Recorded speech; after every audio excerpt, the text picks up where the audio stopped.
Dear Redditors, I'm really disappointed with everything lately.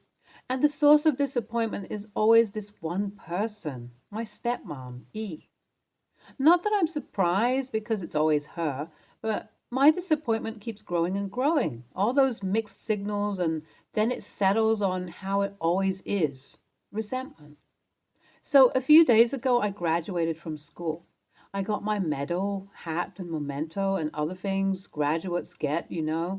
After clicking lots of pictures with my friends and walking the familiar corridors one last time, we left. We still had 10 days before we had to leave, so we decided to stay a bit longer. I was on my way to my room when the receptionist stopped me and handed me a parcel. I was confused at first, but then I saw the name. It was from E, my stepmom. I took the box and went to my dorm to open it. I carefully unwrapped the box and found a letter that said that she knew that she had been unfair to me for her selfish reasons and she intended to change that. She apologized for being a terrible person to me and wanted to make amends. This gift was the first step to healing our relationship. I looked further inside the box and found a diamond bracelet. It was beautiful and quite expensive, might I add. A few days passed since I received the gift when I got a call from E. She told me that she had run into financial trouble due to a mistake she made. She was short on cash that she needed to pay back urgently. Thus, she needed me to return the bracelet so that she could use the cash to rectify her mistake. I agreed and hung up the call. I put the bracelet in the same box she had sent me and made arrangements to send it back. On the 10th day, we left our dorms, which were being prepared for the next batch.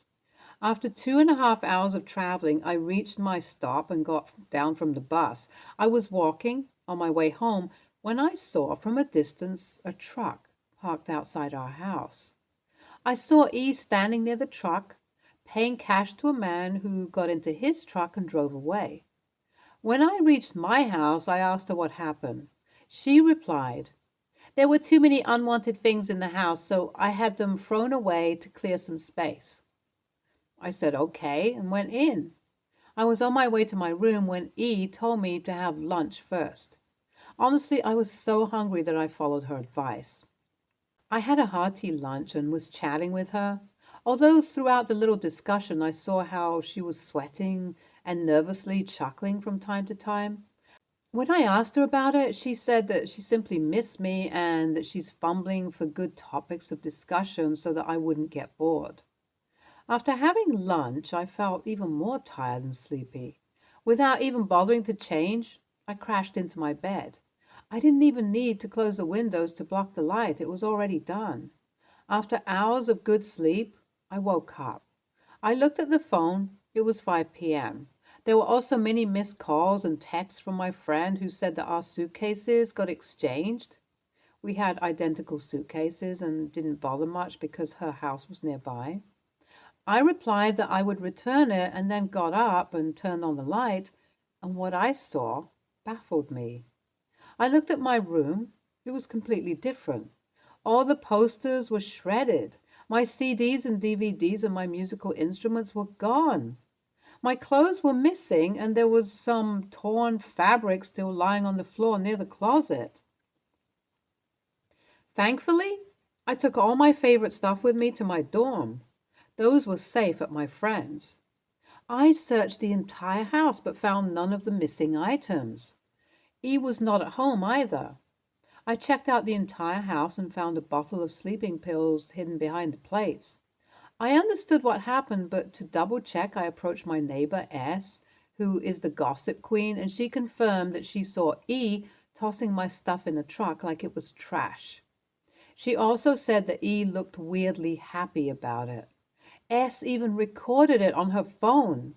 I saw everything and my blood started to boil. I asked her to send a copy of the recording, which I then forwarded to my dad. My dad told me to wait for him to come back, but I was running out of patience. I needed to teach this chameleon a lesson. After an hour or so, E came back home. I confronted her. At first, she pretended to not know anything, and then I showed her the video. That's when she dropped all pretense and finally expressed her dislike for me. She told me that she had loved my dad even before he got to know mom and married her within a year. She told me how she hated my mom for taking her beloved away from her. Then mom died and she approached my dad. At first, he didn't want to marry her, but then she convinced him that I needed a stepmom. She did everything because she loved dad. She tried to love me despite me being my mom's daughter, and lately she finally started warming up to me, actually liking me a bit. But things went upside down when Dad made a drunken confession just before the day she asked me to return her bracelet. He told her that he loved my mom and me more than anything. When she asked about herself, my dad said he loved her, but probably would never be able to love her the way he did my mom. Something inside her snapped. She knew that she was the second woman in Dad's life. When Dad told her this, it felt like an insult somehow. When Dad wasn't at home, she thought about it over and over again. Every time she replayed the confession in her head, her hatred of me and my mom increased. So she went into my room and turned the place upside down, breaking my instruments and photo frames and tearing my clothes. She decided to retrieve her gift from me and use the money to call a truck and throw away the trash the next morning. That is today.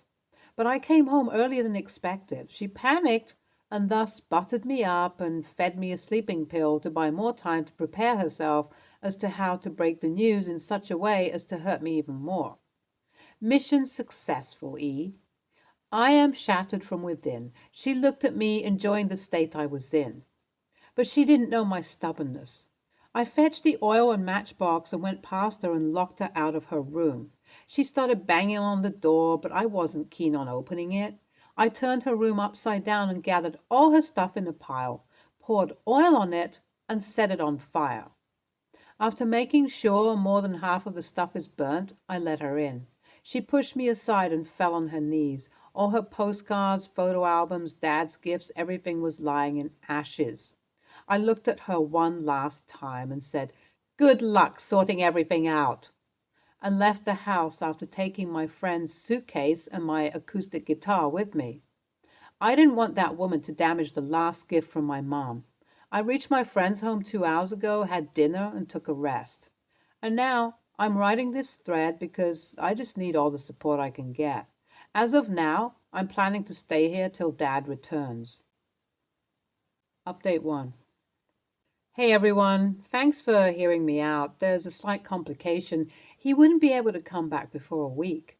I have informed my dad that I will be staying at my friend's till he returns. E's recent outbursts still gave me nightmares. The way she confessed everything and showed disgust, she was hysterical and it scared the living daylights out of me. Currently, my friend is helping me get through it. The trauma is still fresh. E is still at home. She is too stubborn to just leave and she is not afraid of anything. I think that's what happens when you have nothing to lose. And the fact that I'm sympathizing with someone who practically ruined my life disgusts me even more.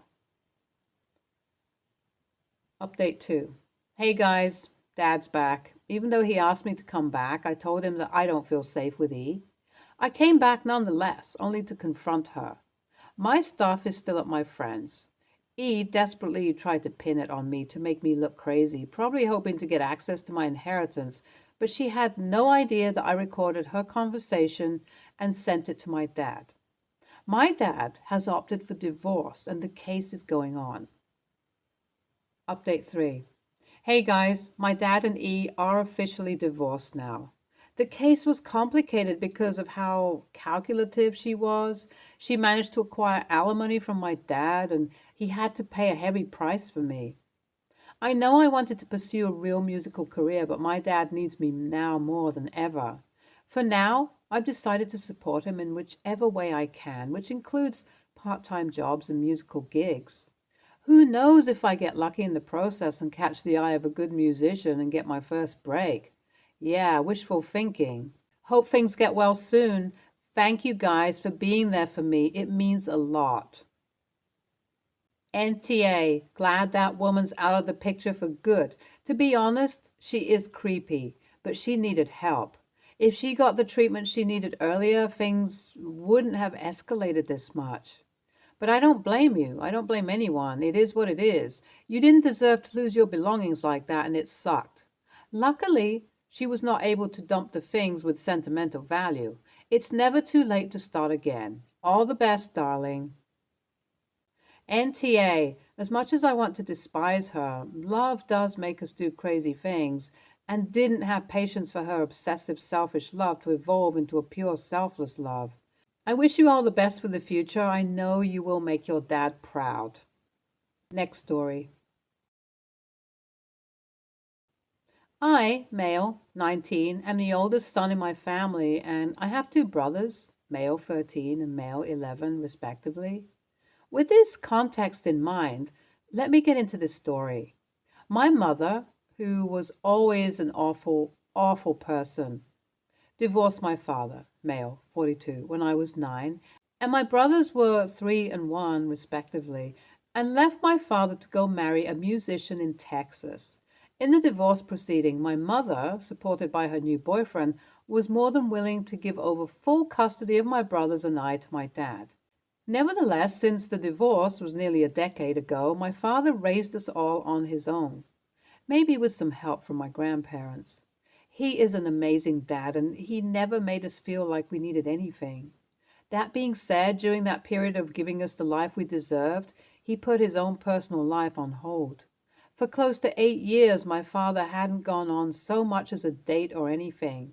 He has moved on, but I think the divorce and the infidelity damaged a very core part of him, which he sometimes still struggles with, although he'll never say that.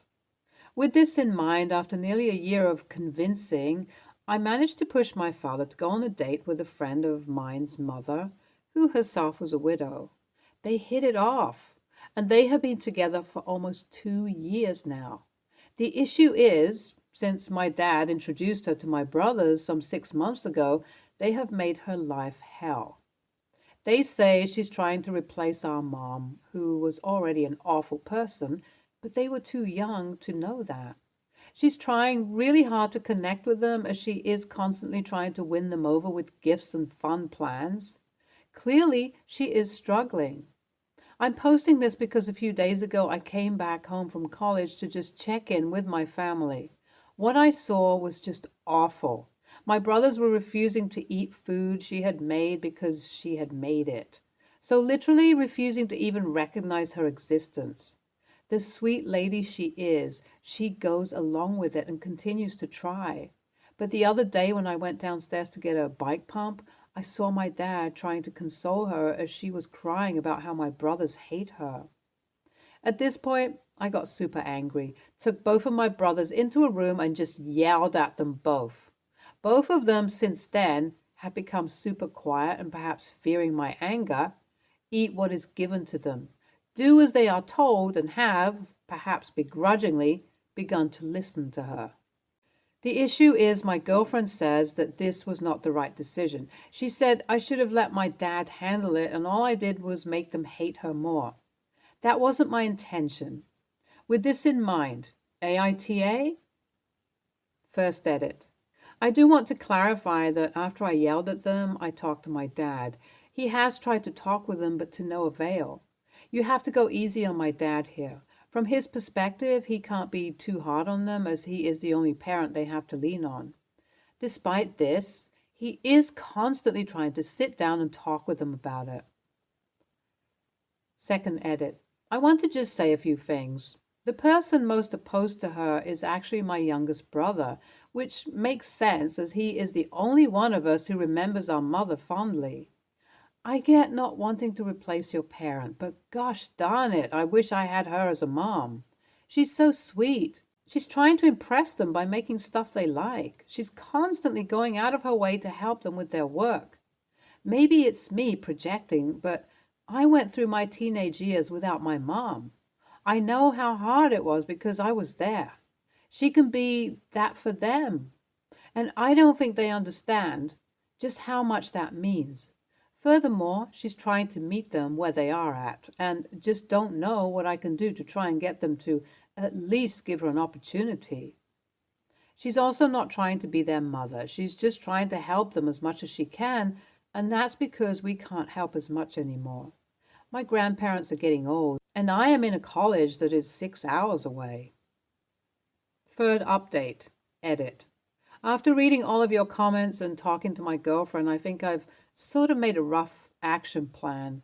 I want to first talk to my dad and maybe take some time to really sit down with both of my brothers and to really tell them the whole truth about our mother.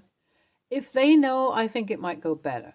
Then, from there, I think a more personal conversation with just me, where I'll apologize for my temper and then talk about how families change and it's not due to her, but just due to everyone getting older. As for my dad's girlfriend, I think maybe just letting her know how much we all appreciate her and love her for all she does. She has really become someone we can all rely on. But more than that, someone who is a part of our family, and we love her for that. NTA, and not a bad idea. Often kids will listen to an older sibling way more than they would listen to a parent. Your next step is to sit them down and explain where your anger came from and why you think they should actually give her a chance. Maybe explain that you saw your mom break your dad's heart and that he has worked hard for a decade to raise you all peacefully and that he deserves some happiness. Take the anger and guilt out of the conversation and really talk to them.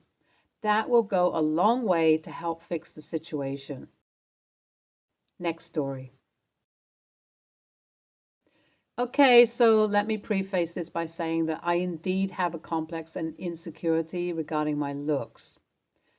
I have been working on it and even attend therapy in which I have learned a lot, which has helped. It's slow, but I'll get there. I have always been very aware that I am a below average looking guy. I have hypothyroidism and it is very difficult for me to maintain a healthy weight. I have skinny arms, a largish belly, prominent love handles, and very thick thighs. I have a pockmarked face, which is visibly asymmetrical, and I am quite dark too. All in all, I know that I'm not the most pleasant person to look at. The rest of my family is extremely good looking, especially my sister, who has model worthy looks. Not kidding. She got married to a very handsome guy, and they have two very beautiful boys. My parents, too, are quite attractive people. Since a young age, I have faced a lot of bullying and people outright asking me whether I was adopted because how else would such an ugly person be born in such a good-looking family? Even to this day, if I ever post a picture of myself on social media with my nephews or my sister and brother-in-law, people comment saying that the picture would have been better without me. Or how do I look the way I do if I have such nice genes? Well, honestly speaking, I do feel bad. But I have also kind of come to expect these comments, and I know that a lot of people do reject me for my looks. During my childhood, in my teens, and even into my life as a young adult, my family never really understood my issues. They loved me, and of course, they would never put me down. So they always countered my complaints or venting with things like, "You are good looking, people are blind," or "You are so smart, so intelligent," and so on. The general love that family showers on you. But that also meant that my insecurities never really got addressed. I learned what I learned on my own, and that's fine. Now, my parents have been looking for a match for me for a few months, and though they have liked a few girls, none have really shown interest in me. We have arranged marriages in my culture. I earn well, I am well educated, and have a good lifestyle. I also like to believe that I am easygoing and don't really have any expectations as such. So my family got into this very confident that they'll find a good match for me. I'm at my sister's place and she burst out venting yesterday about a girl who rejected my match because I look like shit. Not those exact words, but the gist was that. My sister was very offended at first, but I just laughed. I said, "See, I kept telling you that these things matter. Now at least you know. Maybe secondhand, but still, how it feels to be rejected for your looks, something you can't control." She's pissed at me. She told my parents, and now they are irritated too. I didn't mean any harm or to make them feel bad, but I guess I just wanted to show them that I wasn't wrong all these years in what I felt. So AITA? NTA, it's sweet of your sister to get mad on your behalf, but it's also totally fair of you to take this opportunity to point out something that feels true for you that they haven't been listening to. I honestly don't get why the whole family would be pissed about it. Seems like they'd be best off just letting it go. Stay tuned for more stories from our girl relationships.